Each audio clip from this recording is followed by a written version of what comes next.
Hi, my name is Eric Neeson, and I'm a regional administrator with Green Hills AEA. What I'm going to do today, or at least during this video, is briefly explain to you what MTSS is. If you're watching this, it's probably because you or your school district or building would like to know a little bit more about MTSS before committing to doing this. And so what I'll do is explain what it is and try to also give you a reason why you should consider participating and moving forward with this multi-tier system of support that I'm going to explain to you. So here are the objectives for this video, is to tell you where did MTSS come from, why would we want to do this, and how does this pertain to you as well as your students. Well, you may have heard about response intervention, RTI. The state this year decided that RTI was somewhat limited as far as the description that they wanted to give this process, and they thought that a multi-tier system of supports would be a better name for it, and so they changed the name from RTI to MTSS. It is the same process, but it is just a little bit different description is all, so please don't let the name confuse you. So really what we're talking about is a decision-making framework of evidence-based practices in both instruction and assessment that address the needs of all students. So if you think of it this way, and you may have seen a triangle like this before, we're really looking at all students within this triangle. You have the universal that occurs for all students, targeted, which would be those kids, and for this particular video's sake, those kids that are struggling that need some additional assistance, and the kids who truly need much more assistance at that intensive level. And again, it could be both in academics or behavior.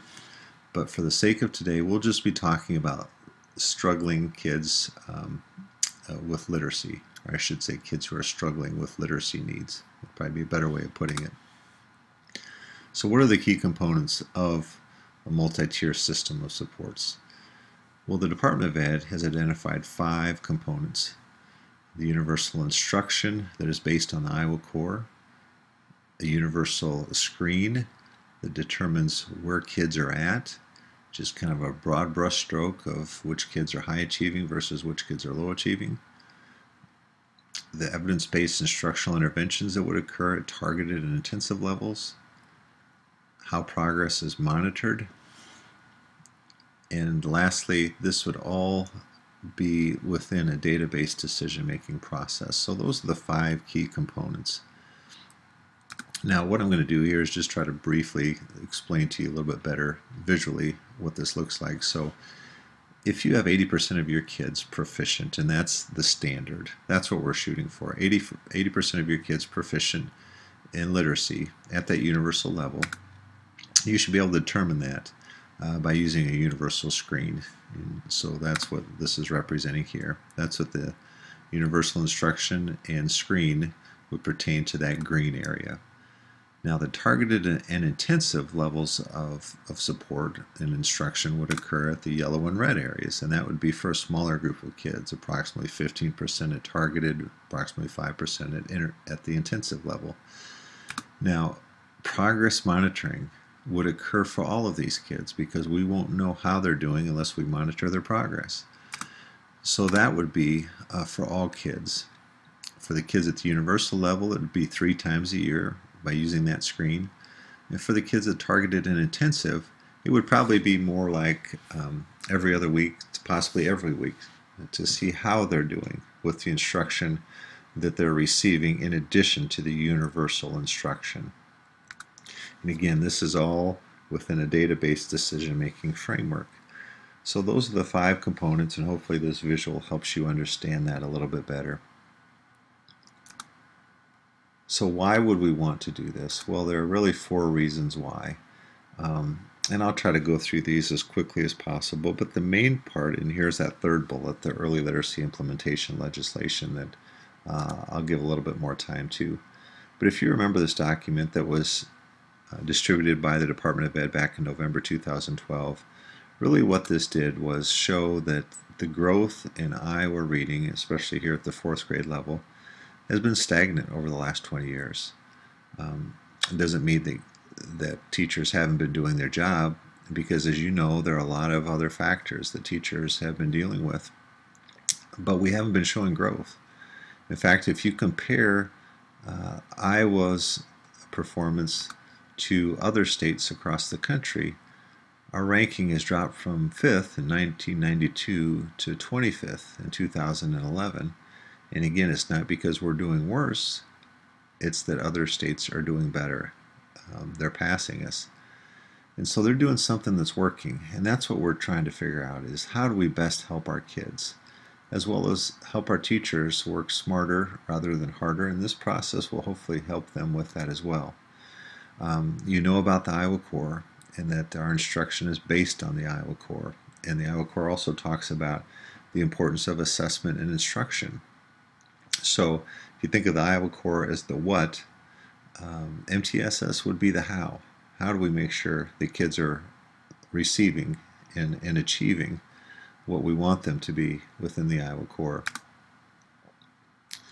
Well, here's the third thing that I wanted to talk to you about, was the early literacy implementation, because this law was passed last year by the state legislature. And essentially what it does is require all schools to have a universal screen in place this fall for grades K through 3. And that beginning this fall, that all those kids who are deemed substantially deficient must receive some additional instruction. What they're recommending is a minimum of 90 minutes of reading instruction per day, with those kids' progress being monitored. Obviously, the parents will find out about it as well. They need to be notified of that. But the thing is that there's a possible retention for any child at the end of 3rd grade in May 2017. And that's where we've never been in this type of situation before in Iowa. So that really creates a sense of urgency for us to make sure that kids are achieving at the rate that they should be achieving. So these next few slides describe a little bit more what are the requirements with the universal screen, that it needs to be a department approved tool. And I'm going to share what those approved tools are here in just a minute. So if you look at this, you may have heard of the formative assessment system for teachers, otherwise known as FAST. This is being used currently by the Phase 1 C4K MTSS schools around the state. There are 87 schools participating in this. They're using this particular screening tool. And as you can see right here, the different grade levels that the subtests cover, as well as how progress is monitored within those particular subtest areas and grade levels. And this talks about the time that it takes to administer, how quickly the data can be accessed by teachers, etc. But we can explain that more to you here after this video. Likewise, here are some additional approved screens by the Department of Education, and it's hard to see, I get that, but it includes some of the more common screening assessments such as Ames Web, Dibble's Next, the PALS, as well as Star Reading, Star Literacy, as well as Texas Primary Reading Inventory. So these are all the approved screens for those grades K through 3 that would meet the requirements of the early literacy implementation law. Just a couple more quick things, that the law also states that in 2017 each district must provide an intensive summer reading program for each student who exhibits a substantial deficiency. Some schools are already starting this here this year, and I'm sure we'll have more schools next year. You can see some of the other descriptors along with that. But probably the biggest thing is this retention issue that would begin in May 2017 for any child who is not proficient by the end of 3rd grade, who has not enrolled in that intensive summer reading program, and who also does not qualify, I should say, for a good cause exemption. And those exemptions, we can talk about that at another time. But again, This is really something that schools are going to have to pay attention to, because it could have a big impact on students. So what this legislation has done is really created the wind to push the MTSS process and framework forward. It's created a sense of urgency. That's why we as an AEA are here to support you and to help you get the necessary pieces in place. So how does this pertain to me and my students? Well, obviously, we just talked about the retention issue and what the legislation says. But it's also based on, MTSS is based on what the DeFore's work is with professional learning communities. The 4 questions they ask are, what do we want students to learn? Well, obviously that would be the content, the Iowa core. How will we know if they've learned it? Well, through the assessments, in this case through the screening assessment initially. What will we do if they haven't learned it? Well, provide some additional instruction. In the MTSS process, talks about the targeted and intensive levels for kids that would need that in addition to the universal instruction. And what do we do if they have learned it? Well, that'd be more for those proficient kids or even the high achieving kids. And that would be a topic for another time as well, since we're really focused just on the struggling learners today.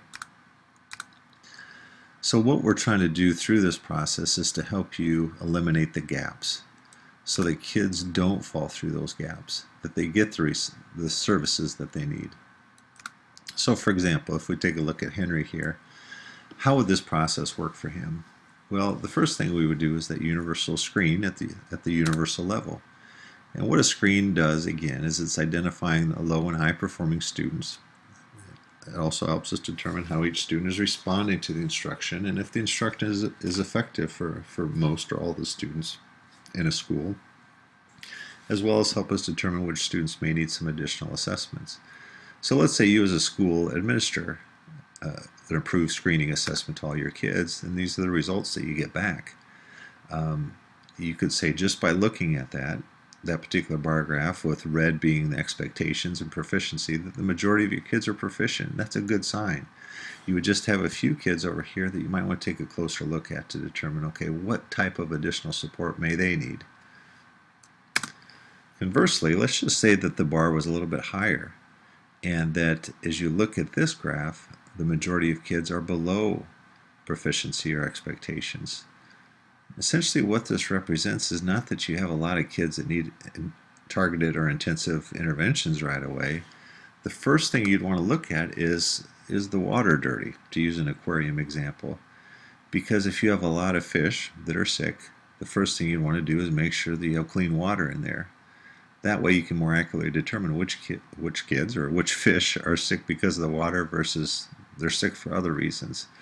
So that's what we would want to do in this particular situation. So for Henry here, let's just say that he is below expectations and the majority of kids are at or above expectations.